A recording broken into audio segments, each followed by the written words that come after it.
हरे राम राम राम हरे हरे, हरे कृष्ण कृष्ण कृष्ण हरे हरे।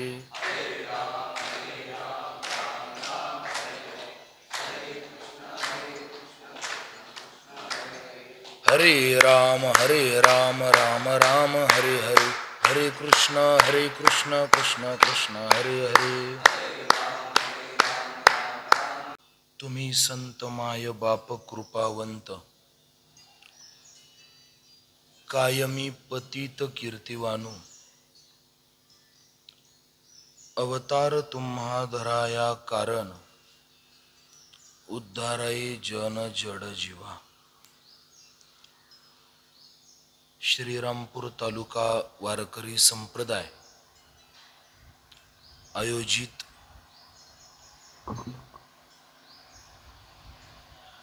फिरता तीर्थक्षेत्र सप्ताह, फिरता तीर्थक्षेत्र सप्ताह उत्सव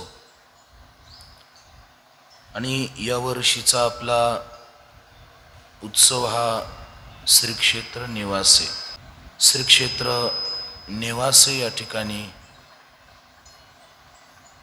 ज्ञानेश्वरी तथा अमृतानुभव रचना स्थान आणि या स्थानावरती पैसखांब मंदिर तथा सद्गुरु बंसी महाराजांचा बाबांचं समाधी स्थान, या स्थानावरती आपला हा या वर्षीचा अखंड हरिनाम सप्ताह आणि त्या सप्ताहातील ही सकाळच्या सत्रातील विशेष प्रवचनमाला आणि या विशेष प्रवचनमालेच्या आजच्या दुसऱ्या दिवशीच्या सत्राचा विषय वैकुंठवासी गुरुवर्य बंसी बाबा तांबे, गुरुवर्य बाबांचं चरित्र हा आपल्या सकाळच्या प्रवचनाचा विषय आहे। खरं म्हणजे काही व्यक्तींचं नाव घेताना बऱ्याचदा मनामध्ये अशी शंका येते की त्यांचं नाव आपल्या मुखाने घ्यावं एवढी आपल्या वाचेची उंची आहे की नाही, हा फार मोठा प्रश्न पडतो। काही व्यक्तींचं नाव आपल्या मुखानं येताना सुद्धा अगोदर आपल्या वाचेने काहीतरी अधिकार प्राप्त करून घ्यावा आणि मग त्या व्यक्तिविशेषाचं नाव घ्यावं, असं त्यांचं जीवन आहे। आणि बऱ्याचदा आपल्या वाचेची योग्यता नसताना सुद्धा त्या व्यक्तींचं नाव हे घेणं आपल्यासाठी गरजेचं आहे। त्याची जी अनेक कारणं आहेत, त्यातलं एक कारण हे देखील आहे की अशा व्यक्तींचं नाव घेतल्याने आपल्या जीवनात पुण्याची वृद्धी होते।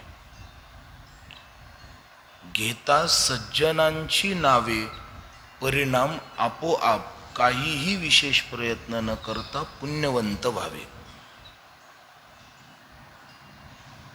पुण्यवान पुरुषाचं नाव आपल्या मुखानं घेतलं तर आपल्या जीवनातलं पुण्य हे घडोघडी वाढू लागतं, आपल्या जीवनामध्ये पुण्याचा उत्कर्ष होतो।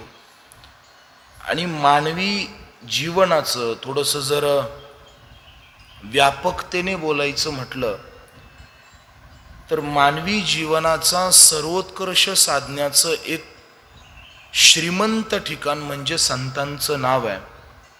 आणि त्यातल्या त्यात नेवासा तालुका आणि पंचक्रोशीच्या संबंधाने जर बोलायचं म्हटलं तर बंसी बाबांचं नाव घेणं हे आपल्या जीवनातल्या पुण्याला आणि परमार्थाच्या वृद्धीला आकार देण्याचं एक फार मोठं नामाभिधान आहे। कारण सद्गुरू बाबांचं जीवन त्या पद्धतीचं होतं. आजच्या सत्रामध्ये आपल्याला सद्गुरू बाबांचं चरित्र थोडक्यात पाहायचंय. मी काल दुपारच्या प्रवचनमालेमध्ये बोलताना या गोष्टीचा उल्लेख करून गेलो की चरित्र कोणाचं होतं. या संदर्भाने बोलताना मी 2-3 मुद्दे बोलून गेलो. चरित्र कोणाचं बनतं, चरित्र संबंधाने कोणाचं जीवन विशेष मानलं जातं, या पद्धतीत बोलताना मी काल दुपारी बोलून गेलो की चरित्र शब्दामध्ये चर हा धातू आहे. चर नाम आचरण. ज्याचं आचरण श्रेष्ठ आहे त्या व्यक्तीचं चरित्र होतं. त्या संबंधाने मी अजूनही एक गोष्ट बोलून गेलो की ज्याचं चारित्र्य असतं त्याचं चरित्र बनतं. ज्याचं चारित्र्य श्रेष्ठ आहे चरित्र त्याच व्यक्तीचं बनतं. दुसऱ्या कोण्याही व्यक्तीचं चरित्र बनू शकत नाही. आणि चरित्राचे 2 प्रकार बोलताना मी कालही बोललो की एक अनुभव चरित्र असतं आणि एक लीला चरित्र असतं. बन्सी बाबांचं चरित्र हे आपल्याला अनुभव आणि लीला या दोनही पद्धतीने पाहता येतं. याचा कोणता अतिरिक्त गोष्टींशी मला संबंध जोडायचा नाही आहे, पण बाबांचं चरित्र या दोनही कक्षेमध्ये येतं. दोनही कक्षेमध्ये चरित्र बाबांचं येतं. मी त्या संबंधाने वेळोवेळी निर्देश करत जाईल. पण का बाबांच्या चरित्राचा विचार आपण करतोय तर हेही मी काल बोलून गेलो की वाचा जेथ विसवे ते साधू कथा. बरेचसे मुद्दे त्या संबंधाने आपल्या चर्चेमध्ये येतील. पण सद्गुरू बाबांच्या संबंधाने जे कार्य बन्सी बाबांनी केलंय आपल्या सर्वांच्या समोर हे कार्य दिसतंय. पण हे कार्य करताना सद्गुरू बाबांना जे काही परिश्रम घ्यावे लागले, सद्गुरू बाबांच्या जीवनामध्ये जे हेलकावे आले, बाबांनी कोणत्या कठीण परिश्रमातनं त्यांच्या जीवनाचं एवढं मोठं इप्सित साध्य केलं, हे जर आपल्याला आपल्या माहितीमध्ये घ्यायचं असेल तर थोडंसं त्यांच्या चरित्राचं अनुसंधान आपल्याला करणं गरजेचं आहे. कशासाठी हे सगळं तर त्याचं कारण आहे. असं म्हणतात की परमार्थामध्ये चालताना माणसाने वरती पाहून चालावं आणि प्रपंचामध्ये माणसाने खाली पाहून चालावं. आपल्यापेक्षा प्रपंचातली कोण माणसं आहेत, त्यांची परिस्थिती आपल्यापेक्षा किती हलकी आहे, त्यांची परिस्थिती आपल्यापेक्षा किती दयनीय आहे, त्यांच्यापेक्षा आपण किती चांगले आहोत, आपल्यापेक्षाही दुःखी जीव परमार्थात आहेत, त्यांच्या तुलनेत आपण फार सुखी आहोत, ही भूमिका प्रपंचातल्या क्षेत्रात बाळगावी आणि प्रपंचात समाधानी राहावं. मी थोडंसं बोलतो या संबंधाने. आणि परमार्थामध्ये आपल्यापेक्षा मोठ्या व्यक्तींकडे पाहावं आणि अजून आपल्याला खूप उंच जायचंय म्हणून कायम असमाधानी राहावं. 2 शब्द आहेत. प्रपंचामध्ये समाधानी राहिलं पाहिजे आणि परमार्थामध्ये कायम असमाधानी राहिलं पाहिजे. प्रपंचात सुखाची झोप आली पाहिजे आणि परमार्थ करण्यासाठी माणसाची झोप उडाली पाहिजे. मोठं कार्य करण्यासाठी झोप उडल्याशिवाय, त्याची झोप संपल्याशिवाय ते कार्य होत नाही. याचं जिवंत उदाहरण म्हणजे सद्गुरू बाबांचं चरित्र आहे. मोठी कार्य करणारी माणसं ही सहजगत्या जगामध्ये येत नाहीत. परमेश्वर काहीतरी विशेष निमित्ताने त्यांना पाठवत असतो. अगदी अशाच न्यायाने सद्गुरू बाबांचा जन्म सुद्धा हा याच नेवासा तालुक्यामध्ये रांजणगाव देवी या गावामध्ये 23 सप्टेंबर 1918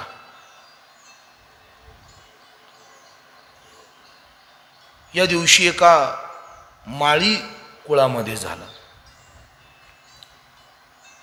मला प्रमाण बोलावं वाटतंय. वंश उद्धरीला माळीयाचा.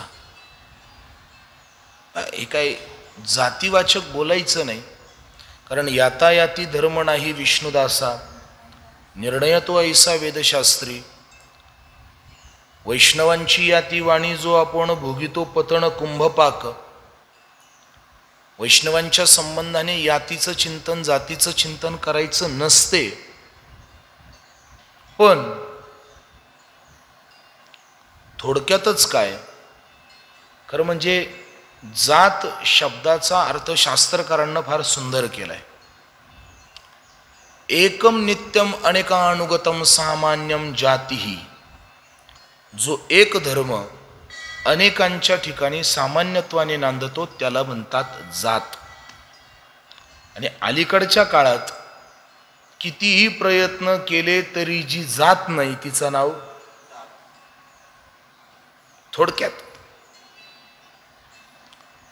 पण एका माळी कुटुंबामध्ये सद्गुरू बाबांचा जन्म झाला. पवित्र ते कुळ, पावन तो देश, जेथे हरीचे दास जन्म घेती.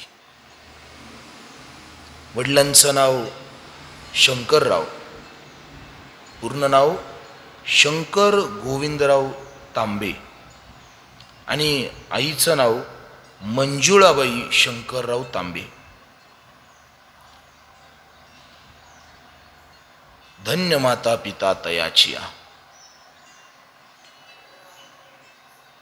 बाबाच या दोघांच्याही पोटी का उत्तीर्ण झाले तर त्याचं कारण आहे.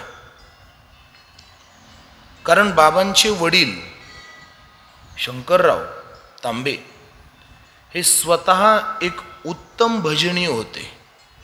आणि संत वाङ्मयाने हा निर्देश केलाय की शुद्ध बीजा पोटी फळे रसाळ गोमटी.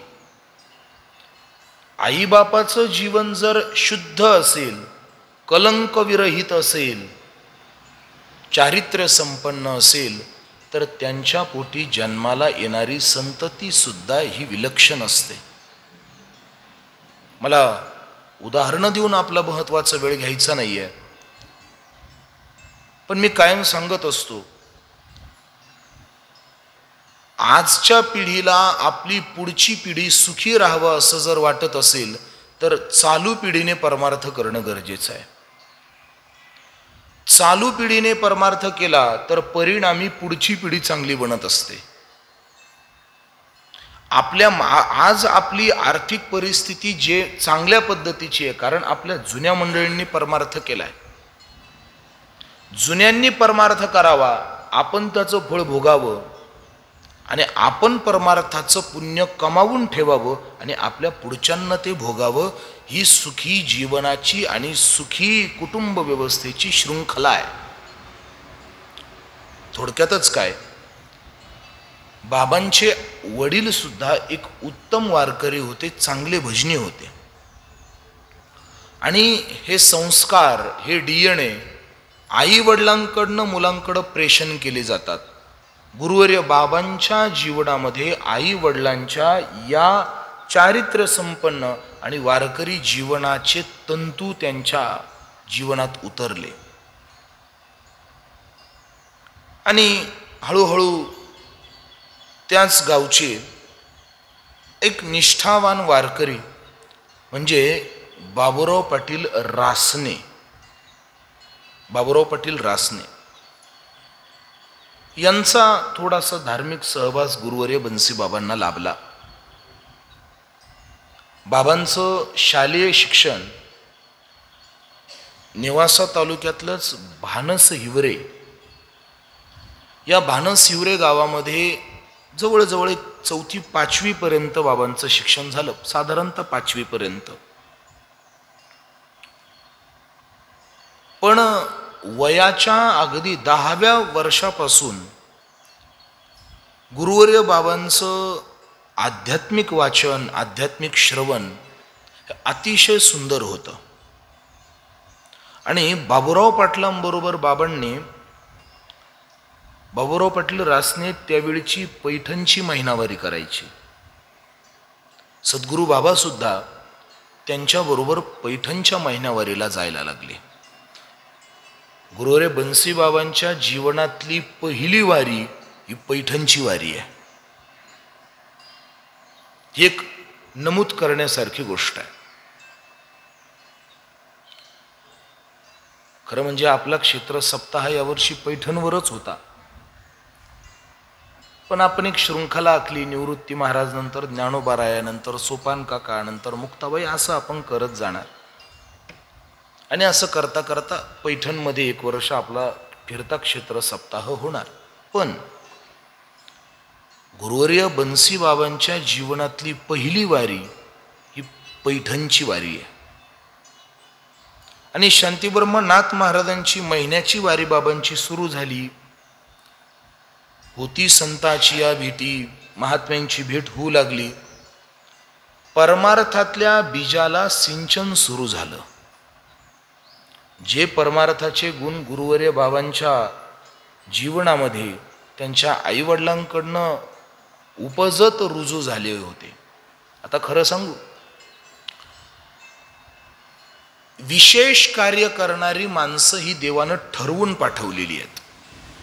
ज्ञानोबारायांचं कार्य विशेष आहे, मोठं आहे. याच धरतीवरती ज्ञानोबारायांनी, याच नेवासे भूमीवरती ज्ञानोबारायांनी ज्ञानेश्वरी दिली. पण ज्ञानेश्वरी देणारे ज्ञानोबाराय हे काही सहजासहजी जन्माला आले नाही. परमेश्वराला स्वतः यावं लागलं. मोठं काम करण्याकरता परमेश्वराला स्वतःचा अंश खर्ची करावा लागतो. शुचिनाम श्रीमताम गेहे योगभ्रष्टोपि जायते. योगभ्रष्ट व्यक्ती जन्माला येताना ज्ञानोबाराय बोलतात, तो जन्माला नंतर येतो, पण अगोदर त्याचं ज्ञान प्रकट होत असतं. ज्ञानोबाराय उवी देतात, मोटकी देहाकृती उमटे, निज ज्ञानाची पहाट फुटे, सूर्या पुढे प्रकटे प्रकाशू जैसा. मला आपल्याला विचारायचंय, सूर्य अगोदर पृथ्वीवरती येतो की सूर्याचा प्रकाश अगोदर येतो? अगोदर प्रकाश येतो. जसं सूर्याच्या अगोदर त्याचा प्रकाश पुढे येतो ना, तसं योगभ्रष्ट ज्ञानी व्यक्तींच्या अगोदर त्यांचं ज्ञान पृथ्वीवरती प्रकट होत असतं. आई वडील मुळाचेच धार्मिक असल्यामुळे सद्गुरू बाबांच्या जीवनामध्ये धार्मिकता होतीच, पण संतांच्या सहवासाने त्या धार्मिकतेला सिंचन घातलं गेलं. आणि सिंचन झाल्यानंतर ती धार्मिकता हळूहळू वाढायला लागली. घटना अशी झाली की एकदा फाल्गुन वद्य एकादशीला, तोपर्यंत सद्गुरू बाबांची नेवाशाची गाठ नव्हती बरं का, वय वर्ष 10 पर्यंत या क्षेत्राची आणि सद्गुरू बन्सी बाबांची गाठ भेटच नव्हती. पण एकदा फाल्गुन वद्य एकादशीला सद्गुरू बाबा वारीला आले. खांब त्याही वेळी होताच. ज्ञानोबारायांच्या काळची स्थिती आहे, खांब त्याही वेळी होता. पण त्यावेळी नेवासेची वारी खांबाची वारी म्हणून प्रसिद्ध होती. खांबाची वारी कुठे चालले? खांबाच्या वारीला. खांबाची वारी म्हणून ती प्रसिद्ध होती नेवाशाची. सद्गुरू बाबा इथं आले आणि त्या एकादशीला, फाल्गुन वद्य एकादशीला, इथे या मंदिराच्या प्रांगणामध्ये, म्हणजे पैस खांबाच्या या प्रांगणामध्ये त्यावेळी हे मंदिर नव्हतं ना, मोकळं होतं, दाट काटवण होतं, थोडीशी काही अनुकूल जागा असेल थोडीफार. त्या जागेमध्ये योगीराज सद्गुरू गंगागिरीजी महाराज यांचे शिष्य कोंडाजी काका म्हणजे मला असं वाटतं सोमेश्वरगिरी महाराज, जरा संभ्रम आहे बरं का मला, पण कोंडाजी काकांचं कीर्तन इथे होतं. फाल्गुन वद्य एकादशीला कोंडाजी काकांचं कीर्तन, आणि ते कीर्तन ऐकायला सद्गुरू बन्सी बाबा इथं आले. कीर्तन ऐकलं. कोंडाजी काका हे वैकुंठवासी प्रातस्मरणीय गुरुनाम गुरु सद्गुरू बनकट स्वामींचे अनुग्रहित होते, स्वामी महाराजांचे. आपण जो काकडा म्हणतो ना, या काकड्याची शृंखला, याच्या चाली, या सगळ्या सद्गुरू बंकट स्वामी महाराजांनी लावून दिले. त्याकाळी बंकट स्वामी महाराजांचा काकडा ऐकण्यासाठी मंदिरामध्ये, माऊलीच्या मंदिरामध्ये 4 वाजता काकडा व्हायचा. आणि त्या काळाचे मोठमोठे संगीतज्ञ, मोठमोठे पंडित मंडळी सद्गुरू स्वामी महाराजांचा काकडा ऐकण्याकरता रात्री 2 वाजता मंदिरात येऊन बसायचे. का? उशिरा आला तर समोर नाही, मागं लांब थांबावं लागायचं, जागा मिळत नव्हती, म्हणून समोर बसण्याकरता लवकर येऊन बसायचे. बन्सीबाबांचे अनुग्रहित होते. आणि कोंडाजी काकांचं कीर्तन ऐकलं आणि बन्सीबाबांच्या जीवनाच्या परमार्थिक वृत्तीला अचानकच एक मोठा उधाण काकांच्या कीर्तनानं मिळाला. आणि आपल्या मनातला परमार्थिक भाव हा गुरुवर्य बाबांनी काकांच्या समोर, कोंडाजी काकांच्या समोर बोलून दाखवला. आणि काहीही विचार न करता साधारणतः 1933 मध्ये सद्गुरू बन्सी बाबा हे सराला बेटावरती गेले. बन्सी बाबा सराला बेटावरती गेले. गुरुवर्य बाबांचं त्या ठिकाणी पारमार्थिक जीवन वाढू लागलं, मोठं होऊ लागलं. पण असं म्हणतात ना, परमार्थिक मार्गाची वाट ही सोपी नसते. परमार्थाचा प्रवास हा कधी सोपा नसतो. बोलू, लोक म्हणतात महाराज संसार करणं अवघड आहे.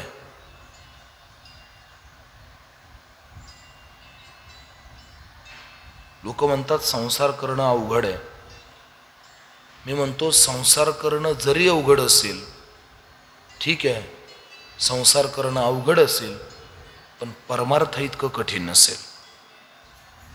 भक्ती ते कठीण शोळावरील पोळी. परमार्थाच्या मार्गाला लागल्यानंतर मध्ये अडथळे हे येतातच. शुभानी कर्माणी बहुनी विघ्नानी. आणि खरं बोलू, अडचणी या शुभ कार्यातच येतात. अशुभ कार्यात अडचणी जास्त डोकं घालत नाही, कारण त्यांना माहिती आहे तिथं जाऊन आपलंच मरण आहे.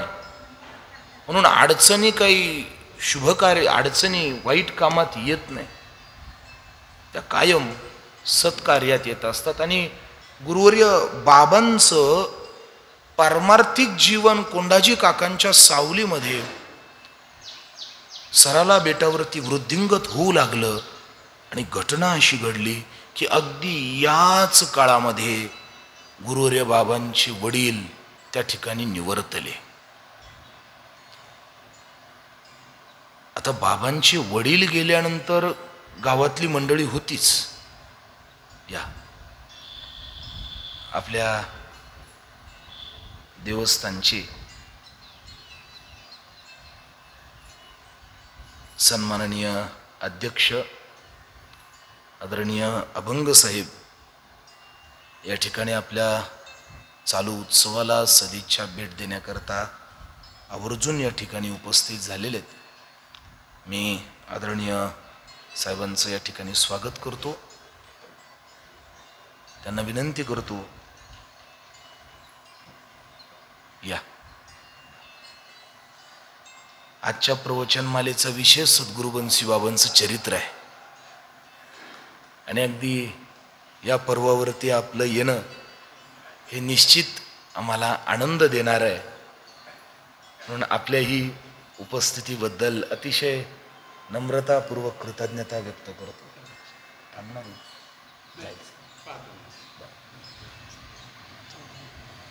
चांगल्या पद्धतीने देवस्थानच्या प्रगतीचा, आता आपण मागे एवढी मोठी इमारत, ज्या इमारतीमध्ये आपल्या सर्व वारकऱ्यांची एवढी सुंदर व्यवस्था या ठिकाणी आहे, हे खरं म्हणजे या मंडळींनी विशेषत्वाने लक्ष घातलंय. आणि बन्सी बाबांनी ज्या पद्धतीने स्वतःचं जीवन समर्पण करून हे कार्य या ठिकाणी उभं केलंय, अगदी तीच परंपरा आदरणीय अभंग साहेब आणि त्यांच्या बरोबरीने सर्वच विश्वस्थ मंडळ या ठिकाणी अतिशय निष्ठेने आणि श्रद्धेनं करतंय. निश्चित सद्गुरू श्री बाबांचे, बन्सी बाबांचे त्यांना विशेष आशीर्वाद आहेत आणि त्यांचीच प्रेरणा खऱ्या अर्थाने ही सगळी काम या मंडळींकडनं करून घेते. झालं असं की बाबांचे वडील गेले, सद्गुरू बन्सी बाबांचे वडील गेले आणि बाबांचे वडील गेल्यानंतर गावातील काही मंडळी आणि बाबांचे चुलते श्री कारभारी गोविंद तांबे हे बाबांना आणण्याकरता बेटावरती गेले. आता वडील गेले म्हटल्यानंतर घरची जबाबदारी उघडी पडली. मग आता कोणीतरी घरी पाहिजे ना जबाबदारी सांभाळण्याकरता. मग ही सगळी मंडळी बाबांना आणण्याकरता तिकडे गेली. बाबांना विचारलं. आता मुळातच बाबांची तिथनं परत येण्याची इच्छा नव्हती. याचा अर्थ बाबांना वडील गेल्याचं दुःख नव्हतं असं नाही. वडील गेल्याचं एक दुःख हे असतंच. आईची जबाबदारी म्हणून हेही एक गोष्ट आहे. पण बऱ्याचदा परमार्थाच्या एका वेगळ्या उंचीवर गेल्यानंतर माणसाला प्रपंचातल्या नात्यांसंबंधी उपरती तयार होते. वडिलांविषयी आदर, आईविषयी आदर हा निश्चितच होता. पण एकधरीला चित्ती आम्ही रखुमाईचा पती ही भूमिका जीवनात उतरू लागली की आपोआपच माणसाच्या जीवनाची आलंबनं आणि त्याच्या जीवनातल्या व्यक्तींची जी प्राथमिकता आहे ती बदलली जाते. याचा अर्थ की त्यांना आईवडिलांविषयी आदर नाही असं कधी नाही. पण पारमार्थिक क्षेत्रामध्ये प्रवेश केल्यानंतर आत्मा तिथून परत माघारी येणं ही मुळातच बाबांची इच्छा नव्हती. आणि मग बाबांना आणण्याकरता जेव्हा ही मंडळी सगळी तिथं गेली, गेल्यानंतर बाबांना सांगितलं की आता आपल्याला घरची सगळी जबाबदारी आहे, तुम्ही परत चला. बाबांची इच्छा नव्हती. शेवटी कोंडाजी काकांकडे गेले. काकांना विचारलं, काका त्यांना घरी न्यायचं आहे. काकांनी सरळ सरळ सांगितलं, अरे याला घरी नेऊ नका, याला परमार्थ करायचा आहे ना, याला करू द्या.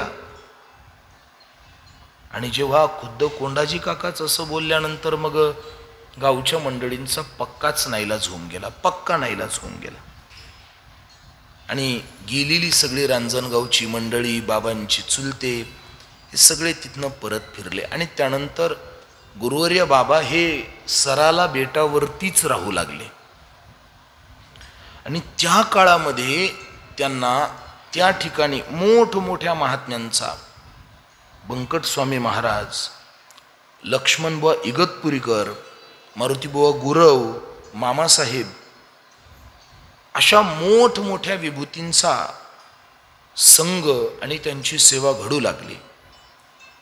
आणि त्यांची विशेष कृपा गुरुवर्य बाबांनी संपादन केली.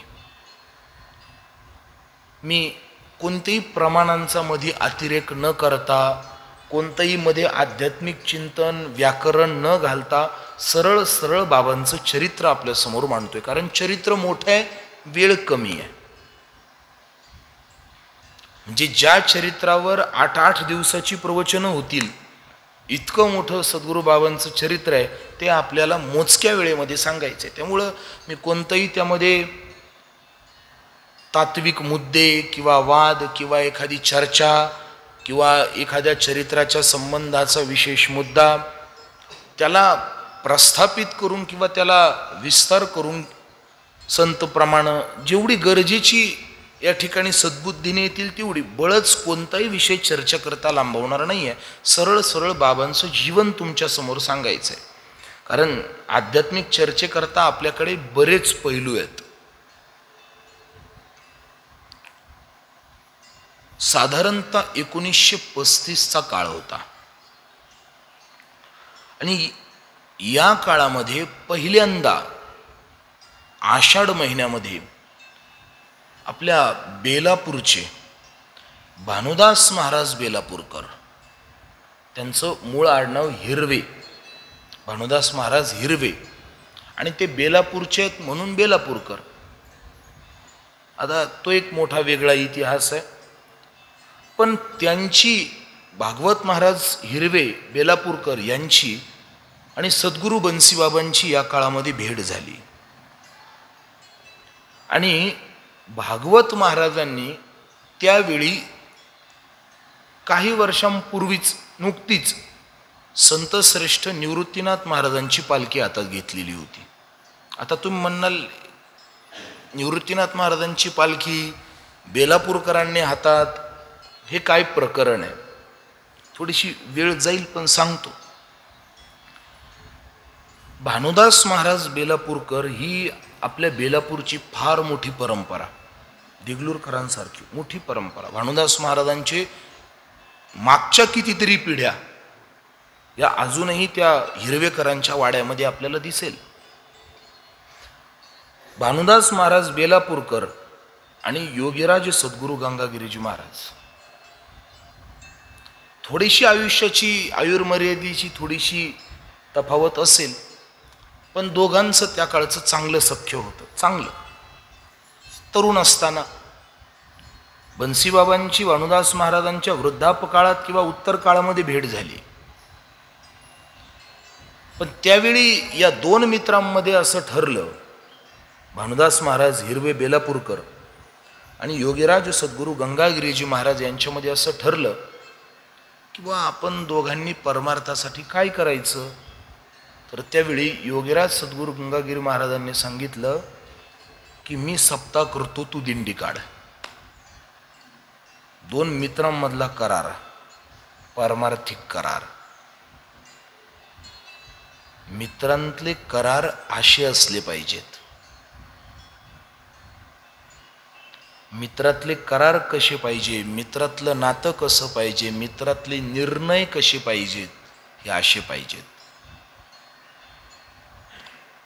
मैत्री अशा नात्याने सिद्ध होते, एकमेकाच्या संकटात मदतीला येणं, किंबहुना फार अडचणीच्या काळात, हे मैत्रीचे मर्यादित कंगोरे आज प्रसिद्ध करून टाकलेत.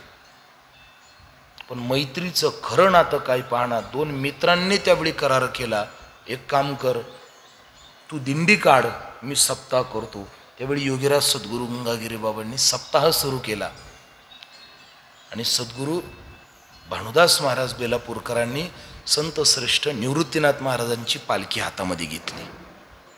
आणि त्या पालखीचं नेतृत्व करताना सद्गुरू बन्सीबाबा गुरुवर्य बाबांचं आणि भानुदास महाराजांची भेट झाली. आणि त्यावेळी भानुदास महाराज भागवत महाराजांबरोबर, भागवत महाराज हे पूर्वीचे भानुदास महाराज, त्यांच्या अगोदर भागवत महाराज, भानुदास महाराज अगोदर, नंतर भागवत महाराज बेलापूरकरांची आणि बाबांची भेट झाली. आणि बाबांच्या बरोबर हे पंढरी यात्रेला गेले. गेल्यानंतर लगेच आषाढी संपली, आषाढी एकादशी झाली, मागा आले नाही. चातुर्मास संपेपर्यंत, आता चातुर्मासाचा काळ सुरू आहे, चालू काळ जो आहे हा चातुर्मासाचा काळ सुरू आहे. चातुर्मासापर्यंत पंढरी क्षेत्रामध्ये बंकट स्वामी महाराजांच्या मठामध्ये राहणं केलं. आणि तिथं राहून अनेक महान महान महात्म्यांच्या मुखातनं त्यांनी सुंदर सुंदर अध्यात्म चिंतन श्रवण केलं. पंढरी क्षेत्रामध्ये असतानाच आळंदी कानावर पडली आणि आळंदीतली जोग महाराज वारकरी शिक्षण संस्था कानावर पडली आणि मनामध्ये विचार केला की आपण आळंदीला जावं, अध्यात्माचं शिक्षण घ्यावं. म्हणून स्वानंद सुखनिवासी जोग महाराज वारकरी शिक्षण संस्थेमध्ये प्रवेश घेण्याकरता सद्गुरू बाबा आळंदीला आले आणि आळंदीमध्ये आल्यानंतर त्यांनी संस्थेत प्रवेश केला. आम्ही सगळे विद्यार्थी आम्ही ज्या संस्थेत शिकलोय ती संस्था म्हणजे स्वानंद सुखनिवासी गुरुनाम गुरु सद्गुरू जोग महाराज वारकरी शिक्षण संस्था. या संस्थेला मागे 100 वर्ष पूर्ण झालेत आणि भारतातली नाही, आशिया खंडातली नाही, तर जगातली ही अशी एकमेव अशी संस्था आहे की जिथे विद्यार्थ्याला फी नाही आणि शिक्षकाला पगार नाही. आहे का अशी? आज शिक्षण इतकं सोपं आहे का? साधं प्रपंचाचं शिक्षण घ्यायचं जरी म्हटलं तर 2 पुस्तकं शिकायची असतील. बोलू, हे शरीर आहे, या शरीराचं शिक्षण घ्यायचं असेल तर वैद्यकीय जीवन लागतं, बरोबर? शरीराचं वैद्यकीय शिक्षण घ्यायला लाखो रुपये आज लागतात. या शरीराचं बांधणीकरणीचं शिक्षण घ्यायला, डॉक्टर होण्यासाठी लाखो रुपये लागतात. पण या शरीराला चेतना देणाऱ्या मनाचं अध्यात्म शिकवणारी जोग महाराजांची संस्था 100 वर्षापासून एक आना पैसाही मोजत नाही. हे जोग महाराजांचे सगळ्या महाराष्ट्रावर असलेले उपकार आहेत. जोग महाराजांचे. जर जोग महाराजांनी त्यावेळी वारकरी शिक्षण संस्था जर स्थापन केली नसती तर आजही तत्वज्ञानापासून हा समाज फार कुठंतरी भरकटलेला, कुठेतरी एखाद्या आडोशाला पडलेला आणि मूळ तत्वज्ञानापासून अतिशय दूर दूर खितपत राहिला असता. हे सद्गुरू जोग महाराजांचे आपल्यावरती उपकार आहेत. गुरुवर्य बाबा त्या ठिकाणी संस्थेत प्रवेश केला आणि संस्थेमध्ये गेल्यानंतर सद्गुरू बाबांना मामासाहेब दांडेकर, लक्ष्मणबुवा इगतपुरीकर, मारुतीबुवा गुरव, शांताराम गुरुजी अशा मोठमोठ्या महनीय व्यक्तींचा सहवास, मार्गदर्शन आणि सेवा घडू लागली. आणि मग बाबांचं अतिशय वेगवेगळ्या आध्यात्मिक ग्रंथांचं चिंतन, संस्कृत, विचारसागर, पंचदशी, जगद्गुरु शंकराचार्यांचे गीताभाष्य, ज्ञानेश्वरी, गीता, गाथा, अमृतानुभव अशी अभ्यास सद्गुरू बाबांचा सुरू झाला. आणि तो अभ्यास करत करत गुरुवर्य बाबांनी संस्थेच्याही कार्यभारामध्ये स्वतःचं योगदान द्यायला सुरुवात केली. एवढंच नाही, आजच्या आळंदीची व्यवस्था फार फार विकसित आहे. आज जी आळंदी आपण पाहतोय ती चांगल्या पद्धतीने विकसित आहे. पण त्या काळचं आध्यात्मिक शिक्षण हे वाटतं इतकं सोपं नव्हतं. आळंदीपासनं 10, 20, 25, 30 किलोमीटर पर्यंत फक्त मधुकरी आणण्याकरता पायी जावं लागत होतं. पायी पायी. आणि पायी जाऊन मधुकरी मागून आणायची, इंद्रायणीला नैवेद्य द्यायचा आणि इंद्रायणीला नैवेद्य देऊन मग ते भोजन करायचं आणि आध्यात्मिक शिक्षण घ्यायचं. आणि मग सगळं करता करता गुरुवर्य बाबा आपलं शिक्षणही पूर्ण करू लागले आणि संस्थेच्या उन्नतीसाठी सुद्धा गुरुवर्य बाबांचे प्रयत्न सुरू झाले. कारण त्या काळी संस्थेची परिस्थिती इतकी चांगली नव्हती. आज चांगल्या पद्धतीने संस्था उभी आहे, पण त्या काळी संस्थेच्या विकासाकरता, संस्थेतलं हे विद्यार्थ्यांचं शिक्षण व्यवस्था चालू राहाव्यात म्हणून शांताराम गुरुजी गावोगावी फिरायचे आणि मदत गोळा करायचे. आपल्या परीने लोक जे असेल ते. आता आज पैशाची देणगी दिली जाते, त्या काळी काय पैसाच म्हणजे सर्वस्व नव्हतं. कुणी काही वस्तू द्यायचं, कुणी काही धान्य द्यायचं. ते धान्य घ्यायचं, संस्थेमध्ये आणायचं आणि तिथली व्यवस्था चालवायची. धान्य जास्तच असायचं. सांगू, त्यावेळी अशी गावगावची धान्य गोळा करण्यासाठी शांताराम गुरुजींना सद्गुरू बन्सी बाबांनी फार मदत केली.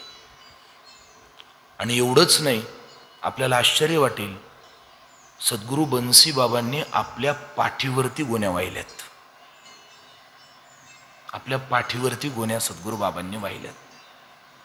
आज आपण फार सुखाचे दिवस भोगतोय, पण त्या माणसांनी आयुष्याचं किती समर्पण केलंय याचा कधीतरी विचार केला पाहिजे. कधीतरी विचार केला पाहिजे. ज्या संस्थेमध्ये आपण शिकलो त्या संस्थेच्या ऋणातनं उत्तीर्ण होण्याकरता सद्गुरू बाबांनी प्रयत्न सुरू केले. आणि महाराजांच्या कार्यातली कुशलता, त्यांची ही वृत्ती पाहून त्यांच्या सद्गुरूंनी बाबांचं शिक्षण पूर्ण झालं आणि शिक्षण पूर्ण झाल्यानंतर सांगितलं की आता तुम्ही इथे थांबू नका, तुम्ही धर्म प्रचार करा, वारकरी पंथाचा प्रचार करा. म्हणून सर्वप्रथम बाबांना नाशिक क्षेत्रामध्ये जाण्याची आज्ञा केली. तुम्ही नाशिक क्षेत्रामध्ये जा, तिथे वारकरी परंपरा वृद्धिंगत करा. पण दुर्दैवाने नाशिकमध्ये काही वारकरी परंपरा त्या काळात जास्त काही वाढली नाही. म्हणून बाबांनाही थोडीशी उद्विग्नता वाटली. आणि मग बाबांनी आपल्या मूळ स्थानाकडे म्हणजे नेवासा क्षेत्राकडे येण्याची आज्ञा आपल्या गुरूंना मागितली. साधारणतः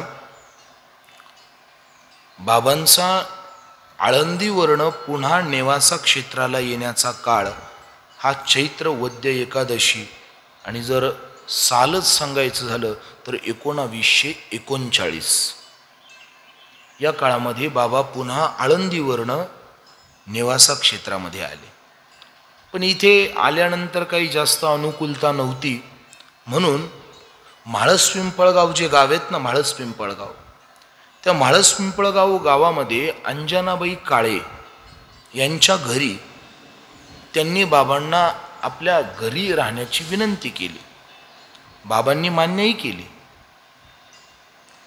पण बाबांचं विशेष हे आहे की बाबांनी त्यांच्या घरी राहण्याचं मान्य केलं, पण घरात राहायचं मान्य केलं नाही. ते म्हणे तुमच्या आवारात राहील पण घरात राहणार नाही. मग शेतामध्ये छोटी कुटी बांधली आणि बाबा तिथं जाऊन राहिले.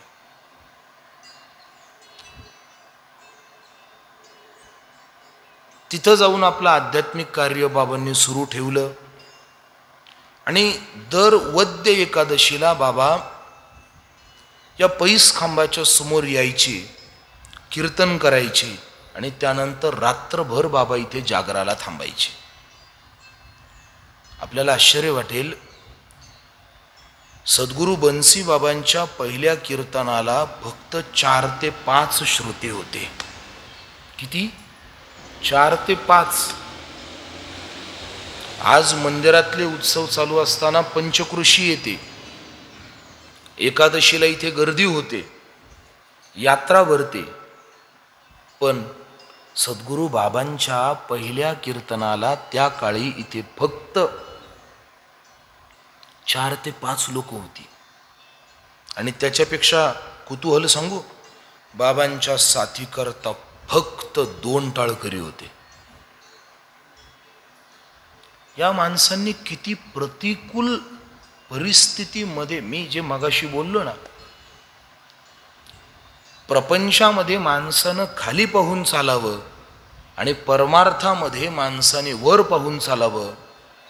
सर्व कीर्तनकारांनी प्रपंचामध्ये खाली पाहून चालावं आणि सर्व कीर्तन कथा प्रवचनकारांनी सर्वांनी सद्गुरू बन्सी बाबांकडे वर पाहून चालावं. त्यांनी 2 टाळकऱ्यात कीर्तन केली आहे. आपण टाळकरी कमी झाले आणि श्रोते कमी झाले म्हणून कीर्तन प्रवचन बंद ठेवायचे नाही. हे शिकायचंय त्यांच्याकडनं, सद्गुरू बाबांकडनं आपण हे शिकायचंय. आपल्याला किती जरी प्रतिकूलता परमार्थाच्या कार्यात आली तरी आपण टिकून राहायचं, हलायचं नाही. 2 टाळकऱ्यांवर बाबांनी कीर्तन केली हो, 2 टाळकरी. तरी सुद्धा बाबांचं कीर्तन परंपरा सुरूच राहिली, चालूच राहिली. कीर्तनाची ज्ञानगंगा या क्षेत्रामध्ये सद्गुरू बाबांनी अखंड प्रवाहित ठेवली आणि या क्षेत्राचा पारमार्थिक विकास व्हावा ही मनातली पहिली कल्पना बाबांच्या त्या चैत्र वद्य एकादशीच्या दिवशी आली की ज्या क्षेत्रावरती आपण कीर्तन करतोय इथे ज्ञानोबारायांनी ज्ञानेश्वरी दिली आहे, एवढ्या मोठ्या क्षेत्राचं काहीतरी एक मोठं स्थान झालं पाहिजे. म्हणून सद्गुरू बाबांनी मनामध्ये विचार केला की आपल्याला इथं काहीतरी विशेष कार्य करायचं आहे. तोपर्यंत या परिसरातल्या लोकांना पैसखाम जवळजवळ विसरून जायची परिस्थिती आली होती. फक्त बोटावर मोजता येईल एवढी लोक सद्गुरू बाबांच्या बरोबर होती. अगदी काही क्षुल्लक मोजकी लोक होती की जी सद्गुरू बाबांच्या बरोबर या कार्यामध्ये समाविष्ट होती. त्यामध्ये जीवर हैबती जे आहेत ना आत्ताच, तिथले यादवराव म्हस्के हे बाबांचे एक श्रोते होते. बाबांचे पखवाज वादक हे लांडेवाडी आहेत ना, लांडेवाडी सोनई जवळची, तिथले भीमभाऊ दरंदले हे बाबांचे पखवाज वादक होते. आणि अशा मोजक्या माणसांमध्ये सद्गुरू बाबांनी या मंदिराला, या पैसखामाला मंदिर एक व्यापकता देण्याचं स्वप्न पाहिलं. आणि लोकांच्या साथीशिवाय हे काम शक्य नव्हतं. पण बाबांनी मनामध्ये निर्धार केला आणि तुकोबाराय म्हणतात ना, निश्चयाचे बळ तुका म्हणे तेची फळ. निश्चय बाबांनी सद्गुरूंच्या चरणास समर्पित केला आणि या कार्याचा आरंभ केला. बरीच शतक नेवासाचा इतिहास हा अंधारातच कोंडत चालला होता. आणि महाराजांना हे काम करण्यासाठी जवळजवळ बराच, म्हणजे हा बाबांनी ज्यावेळी या क्षेत्राच्या वृद्धीकरता संकल्प केला साधारणतः 1939 आणि हे कार्य व्यापकत्वाच्या दृष्टीने प्रवाहित झालं ते साधारणतः 1947, म्हणजे भारत स्वातंत्र्याचा काळ आणि मंदिराच्या यशस्वीतेचा काळ हा एकच काळ ठरला. पण कार्य करायचं हे बाबांनी बाकी पक्क ठरवलं होतं. मग हे कार्य करण्यासाठी बाबांनी परिसरामध्ये फिरणं केलं, मोठमोठ्या मंडळींना, विशेष मंडळींना भेटणं सुरू केलं. आणि हे सगळं करत असताना बाबांना काही ठिकाणाहून प्रतिसाद मिळाला आणि काही ठिकाणावरनं नको ते सगळंच. आता ते काय सगळ्या गोष्टी बोलायच्या नसतात. परमार्थाला लागलेल्या माणसाला त्याला सहकार्य करणारी माणसंही भेटतात आणि त्याला नावं ठेवणारीही भेटतात. सप्ताह आयोजन करणाऱ्याला तुम्ही हे फार चांगलं काम करता असे बोलणारेही भेटतात आणि तुम्ही नाहगाणी हे उद्योग करता असेही बोलणारे काही महाभाग आपल्याला मिळतात. काय ज्ञानेश्वर महाराज मंदिरावरती सप्ताह आहे, चला सप्त्याला, वा चांगलं काम आहे, आम्ही येतो. काही म्हणतात महाराज येऊ शकत नाही पण आम्ही अन्नदान करतो, आम्ही अमुक व्यवस्था करतो, आम्ही तमुक व्यवस्था करतो, आम्ही हे करतो, आम्ही ते करतो, असेही करणारे मिळतात. विश्वस्त मंडळी, इथल्या देवस्थानच्या मंडळींसारखी सहकार्य करणारी माणसंही मिळतात. आणि काही मंडळी कशाला नाहगाणे उद्योगात पडता, आपलं खावं प्यावं मस्त मजेत राहावं, काय लोकांना त्रास, तुम्हाला त्रास, असे म्हणणारी महाभाग भेटतात. जे आत्ता आपल्याला जे असे बोलणारे भेटतात, उलट आपल्याला आत्ता थोडे कमी भेटतात. बाबांना त्यावेळी फार कट्टर विरोधक मिळाले. पण विशेष बाबांचं, बाबा हल्ले नाही. बाबांनी फिरणं चालू ठेवलं, भेटणं चालू ठेवलं, बोलणं चालू ठेवलं. काही मंडळींकडनं सहकार्याची भाषा यायची, काही मंडळी नको ती भाषा बोलायची. शेवटी बाबांनी एका संप्रदायातली मोठी व्यक्ती म्हणजे सद्गुरू मामासाहेबांची गाठ घेतली. सोनोपंत महाराज दांडेकर, सोनोपंत मामा. आत्ताच्या काळचं मला असं वाटतं SP कॉलेज, आत्ताचं जे SP कॉलेज आहेत ना पुण्यातलं, ते SP कॉलेजचे भूतपूर्व प्राचार्य म्हणजे मामासाहेब दांडेकर. कुणी म्हणायचं नाही वारकरी संप्रदाय अशिक्षितांचा संप्रदाय.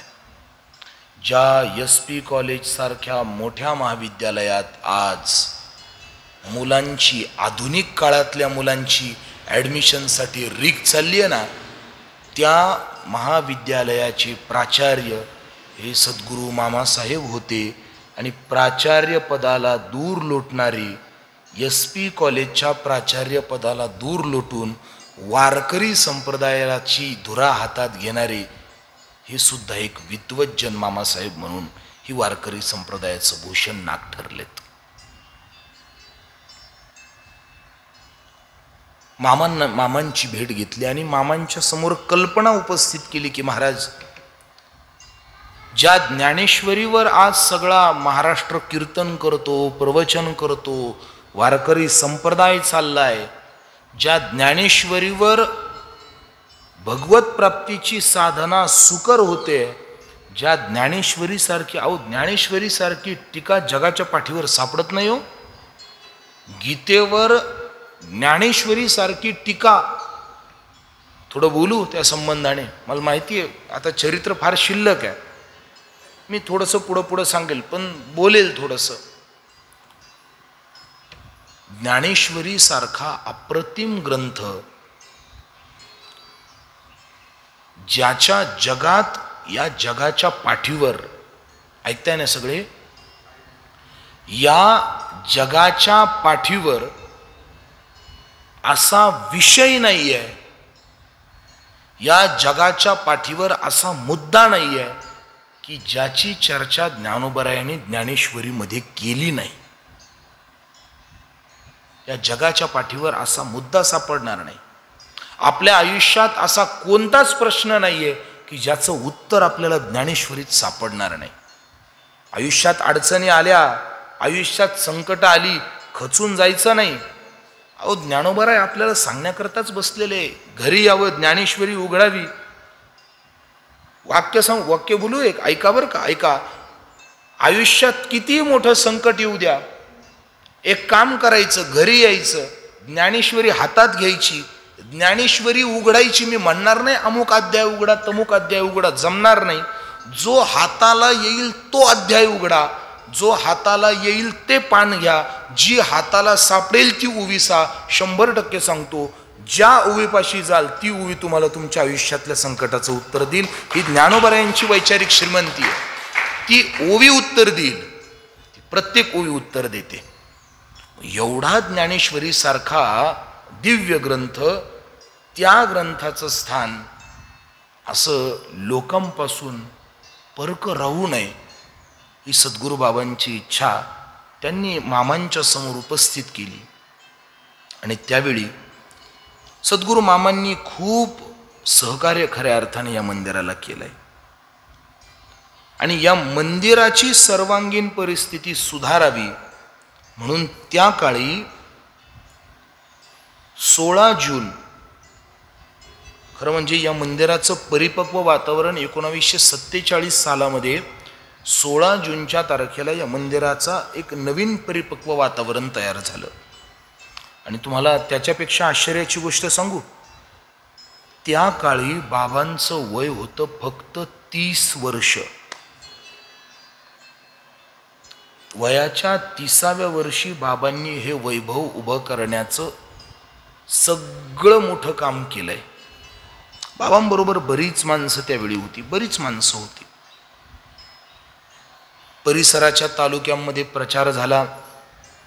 गुरुवर्य मामासाहेब ज्यावेळी इथं आले त्यावेळी त्यांनी त्यांच्याबरोबर एक नेऊरगावकर म्हणून आणि पुण्यातले एक प्रसिद्ध इंजिनियर तात्यासाहेब पवार, नगरचे आबासाहेब क्षत्रिय, नामदेवराव पवार, रावसाहेब गटणे, पेंटासाहेब, अशी मोठमोठी माणसं मामासाहेब बरोबर घेऊन आली. आणि मामासाहेबांनी इथं येऊन बन्सीबाबांबरोबर या मंदिराचा पहिला आराखडा तयार केला. बऱ्याच अंगाने मंदिराचं बांधकाम सुरू झालं आणि आपल्याला आश्चर्य वाटेल, मंदिराच्या बांधकामाची पहिली देणगी ही स्वतः खुद्द बन्सीबाबांनी दिलेली आहे. आपली मालकीची जमीन जी होती ना, स्वतःच्या मालकीची जमीन बन्सीबाबांनी विकली आणि स्वतःच्या मालकीची जमीन विकून पहिली देणगी, त्या काळी 2500 रुपयाची पहिली पावती ही बन्सीबाबांनी फाडली या मंदिरासाठी. आम्ही आज त्या बन्सीबाबांचा आदर्श घेऊनच आम्ही काही कीर्तनकार मंडळींनी ही परंपरा सुरू केली आहे. सप्ताह जर करायचा ना तर पहिली पावती कीर्तनकाराची फाडायची. पहिली पावती कीर्तनकारानं फाडायची. आपोआप सगळं मग देतात, पण पहिली कुणी फाडायची? करणाऱ्या माणसाने पहिली फाडायची. कीर्तनकार म्हणजे करणारी माणसं, त्यांनी पहिली पावती फाडायची. आणि आम्ही प्रयोग करून पाहिला, चांगला प्रतिसाद होता. सद्गुरू बन्सीबाबांनी या मंदिराची, ज्या मंदिरात आता आपण बसलोय ना, महाराजांनी स्वतःच्या मालकीची जमीन विकली आहे. आई वडिलांनी परंपरेतून आलेली, त्यांच्या कुळाने मिळालेली जमीन सद्गुरू बाबांनी विकली आणि त्यातून पहिली देणगी बाबांनी या मंदिराला दिली. अहो, लोकांनी मंदिर बांधता बांधता जमिनी घेतल्या, बाबांनी स्वतःची जमीन विकून मंदिर बांधलं. ही बन्सीबाबांची श्रीमंती आहे. बन्सीबाबांचं मोठं काय, लोकांनी मंदिराच्या आधाराने जमिनी घेतल्या, पण बाबांनी स्वतःची जमीन विकून मंदिर बांधलं. हे बन्सीबाबांचं वैभव आहे. आणि मग मंदिराचा आराखडा तयार झाला, काम सुरू झालं. रात्रंदिवस महाराज या मंदिराच्या कामामध्ये व्यग्र असायचे. त्यावेळी नेवाशा गावामधून दगड गोळा करण्यात येईल. सगळं बांधकाम दगडात केलेलं आहे बरं का. तुम्ही पहा, यातली एकही भिंत बारीक नाही, सगळे ओरिजिनल दगड आहेत. दगडाचं बांधकाम आहे. वरचं सुद्धा, वरचा स्लॅब आहे, तो स्लॅब आहे, पण हे जे वरपर्यंत गेलेलं बांधकाम येत नाही पूर्ण, हे सगळं दगडातलं बांधकाम आहे. पक्क दगडातलं बांधकाम. या प्रत्येक बांधकामामध्ये बाबांच्या स्मृती आहेत. या प्रत्येक बांधकामात सद्गुरू बन्सीबाबांच्या स्मृती आहेत. नेवासा गावातली दगड आहे ती, आणि ती बाबांनी जमा केली.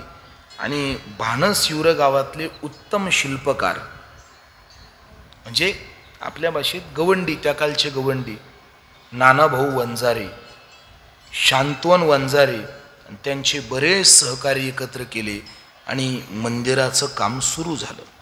अधिक वेळ घेणार नाही, थोडं थोडं सांगतो. मंदिराचं बांधकाम चांगल्या पद्धतीने पूर्ण झालं. मी सुरुवातीला जे बोलून गेलो, सद्गुरू बन्सीबाबांचं चरित्र हे 2 अंगाने, एक अनुभव आणि एक लीला. आतापर्यंत आपण जे चरित्र पाहिलं ना, ते सद्गुरू बाबांचं अनुभव चरित्र होतं. पण बोलू, याच्यातही थोड्या थोड्या लीला होत्या. काही गोष्टी अशा आहेत की ज्या अनुभव चरित्रानेही पाहता येतात आणि लीला म्हणूनही पाहता येतात. 2 मुद्दे सांगतो फक्त.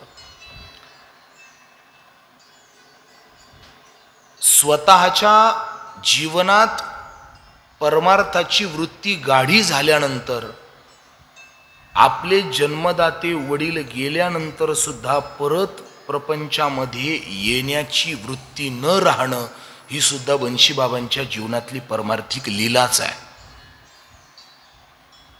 अहो, थोडं जीवनात आपल्या घरी थोडं कमी जास्त झालं की आपल्या परमार्थाला धक्के बसतात. खरं बोला, खोटं आहे? थोडं प्रपंचाला थोडा हेलकावा बसू द्या, आपल्या प्रपंचाला थोड्या प्रपंचात कमी जास्त गोष्टी होऊ द्या, आपल्या परमार्थाला लगेच विराम यायला लागतात. पण अशी माणसं आहेत की सगळ्या प्रपंचाच्या जबाबदाऱ्या सांभाळणारी माणसं संपली, प्रपंच उद्ध्वस्त होण्याच्या मार्गात लागला, पण परमार्थातून सुटावं वाटत नाही. ही त्यांच्या जीवनातली लीला आहे. दुसरा मुद्दा, खांबासाठी मंदिर बांधणं ही कल्पना पहिली बन्सीबाबांच्या बुद्धीमध्ये प्रविष्ट झाली. ही त्यांच्या बुद्धीची एक वेगळी लीला आहे. जे इथून मागच्या 500-600-700 वर्षात जे कुणाला जमलं नाही, जे 700 वर्षापूर्वी 700 वर्षापासून जन्माला आलेल्या बऱ्याच महात्म्यांना सुचलं नाही, पण 700 वर्षानंतर थोडं बोलू. ज्ञानोबारायांनी इथे ज्ञानेश्वरी लिहिली. ज्ञानोबारायांना जर वाटलं असतं तर 700 वर्षात कुणाच्याही स्मृतीमध्ये ही गोष्ट उभी करून हे मंदिर 700 वर्षात मागेही कधी बनवलं असतं. ज्ञानोबारायांना काय करील ते काय, अहो त्यांना काही कठीण नाही आहे. पण 700 वर्ष ज्ञानोबाराय सुद्धा थांबले आणि 700 वर्षानंतर बन्सी बाबांच्या स्मृतीमध्ये या मंदिराला बनवण्याची संकल्पना देणं आणि त्यांच्याकडनं मंदिर पूर्ण करून घेणं ही सुद्धा बन्सी बाबांच्या जीवनातली एक वेगळी लीलाच म्हणावी लागेल ना. ही लीलाच म्हणावी लागेल. याला अनुभवही म्हणता येईल, याला लीलाही म्हणता येईल. पण असे 2 अनुभव सांगण्यात असे आले की बांधकाम पूर्ण झाल्यानंतर एक 4-5 वर्षानंतर, कारण असं आहे जोपर्यंत साधकीयता चालू आहे तोपर्यंत कुणी डोकं लावत नाही, पण साधन सिद्ध झालं की मग सगळे त्या आसनावर बसायला तयार राहतात. मग सद्गुरू बाबांना सुद्धा मंदिर बांधल्यानंतर 4-5 वर्षांनी, बरं का, मंदिराचं बांधकाम पूर्ण झालं आणि मग 4-5 वर्षांनी काही मंडळी बाबांना त्रास द्या. मी सांगून गेलो ना, अशी माणसं भेटतच असतात. ज्ञानोबारायांना भेटली, नाथबाबांना भेटली, नामदेवरायांना भेटली, तुकोबारायांना भेटली, निळोबारायाला भेटली, सर्वांना भेटली. आपल्याला भेटणार नाही कशावरनं? आणि खरं बोलू, अशी माणसं भेटलीच पाहिजेत. कारण अशी माणसं ज्यावेळी भेटतात, बोलू, ज्यावेळी कार्यात अडथळा येत नाही ना, समजून घ्यायचं कार्य बिघडतंय. आणि ज्यावेळी कार्यात अडथळा येत असेल ना, समजून घ्यायचं आपलं कार्य अतिशय योग्य चाललंय. सद्गुरू बाबांचं कार्य योग्य होतं म्हणून कार्याला विरोध करणारी माणसं सुद्धा भेटू लागली. पण मोठ्या माणसाचं मोठेपण हे आहे, बाबांनी विचार केला, मंदिर पूर्ण झालंय, काय कुणाला इथं काय करायचं असेल, पण आता उद्धाराची गरज आहे. बाबांनी विचार केला, इथं उद्धाराकरता लोक अडचण निर्माण करताय ना. बाबांच्या जवळ एक भिल्ल समाजाचा नोकर होता, शंकर म्हणून. अशी संध्याकाळची वेळ होती आणि बाबा असे मंदिराच्या बाजूला उसरीवर बसलेले होते. असे इकडे बाजूला बसलेले होते. असे बसलेले असताना बाबांनी सहज त्या शंकरला असं बोललं की आता इथं थांबावं वाटत नाही म्हणे. का? लोक त्रास देत आहे. तुम्ही म्हणाल, महाराज मंदिर बांधताना लोकांनी त्रास दिला तेव्हा बाबांना ही जागा सोडावी वाटली नाही आणि मंदिर बांधून झाल्यावर सोडावी वाटली, असं का? त्याचं कारणच एक आहे. मंदिर बांधायचं हे ठरवलं होतं, जरी हे आकाशवर पडो पाहे ठरवलं होतं. पण आता त्यावेळी मंदिर बांधणं हे इप्सित होतं, पण आता बाबांना स्वतःच्या उद्धाराची किलबिल लागली होती.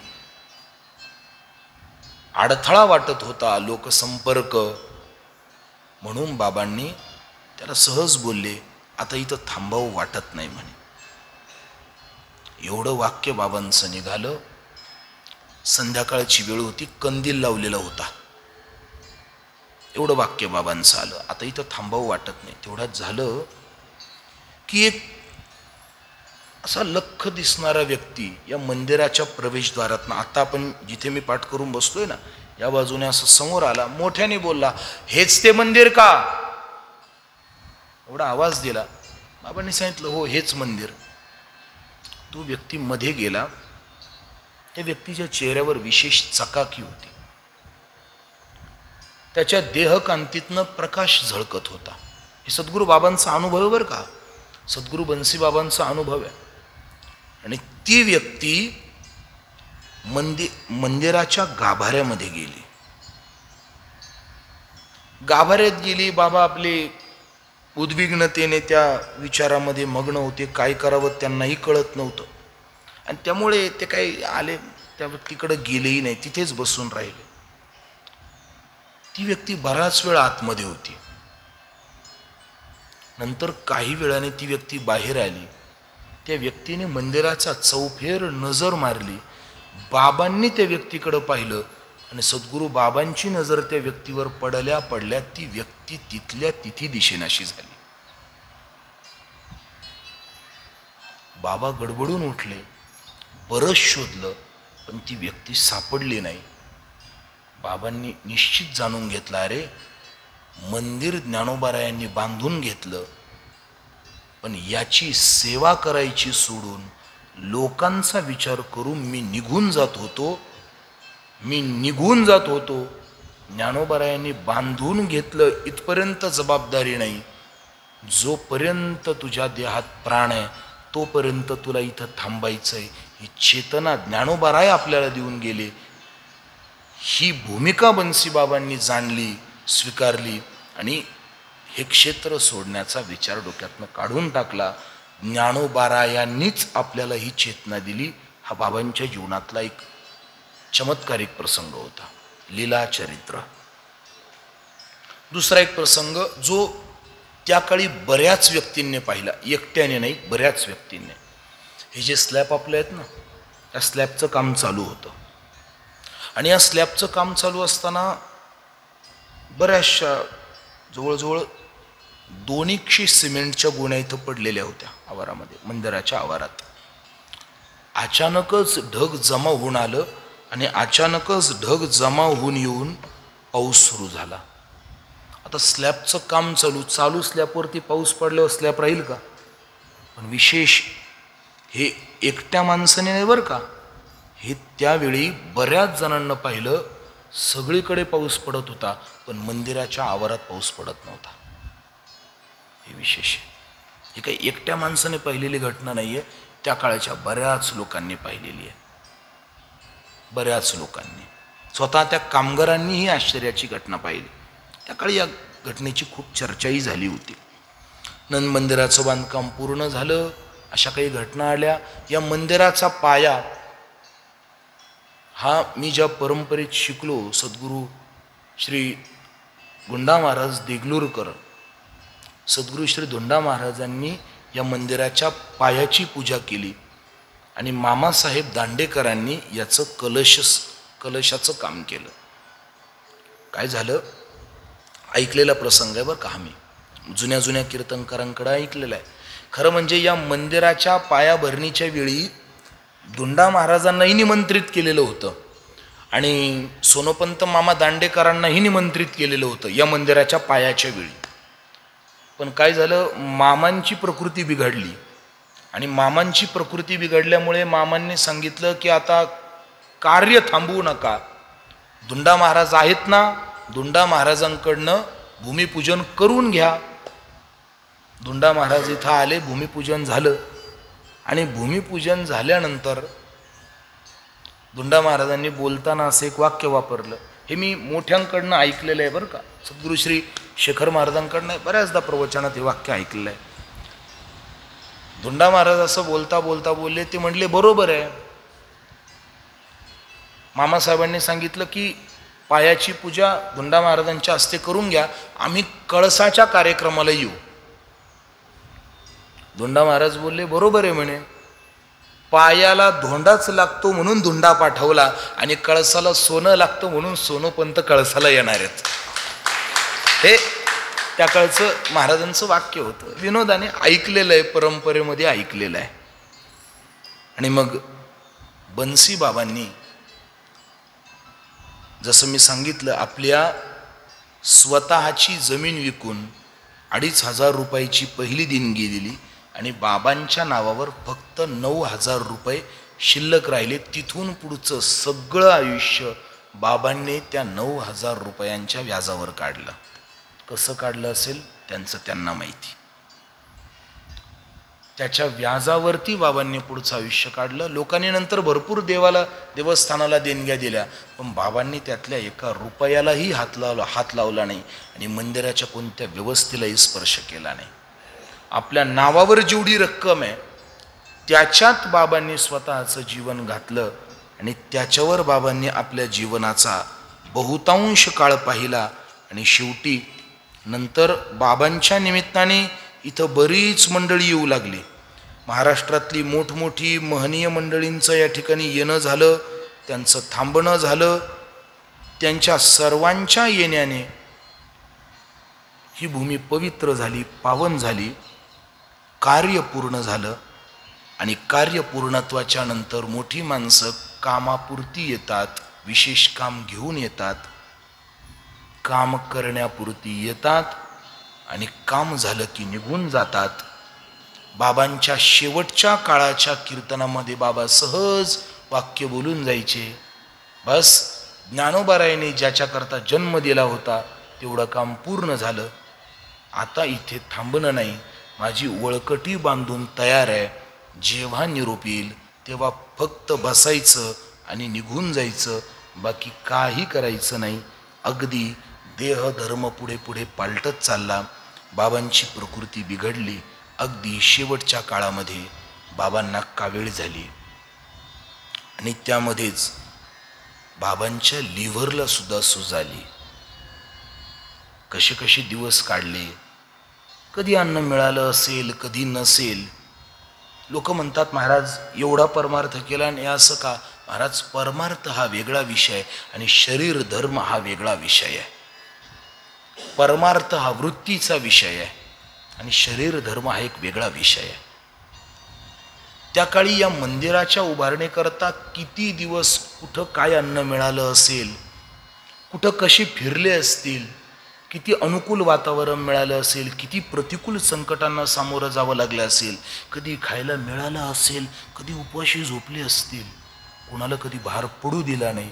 आणि एवढ्या प्रतिकूल परिस्थितीत सद्गुरू बाबांचं शरीर किती आतून कृश आणि काय झालं असेल कोणाला माहिती. आपोआपच शरीराची विरोधी क्रिया सुरू झाली, लिव्हरला सूज आली. सगळ्या मंडळींनी बाबांना नंतर दवाखान्यात नेलं, श्रीरामपूरला आपल्या कामगारला आणलं, नंतर बऱ्याच संभाजीनगर वगैरे इतर ठिकाणी बऱ्याच ठिकाणी नेलं. पण बाबा दवाखान्यात थांबत नव्हते.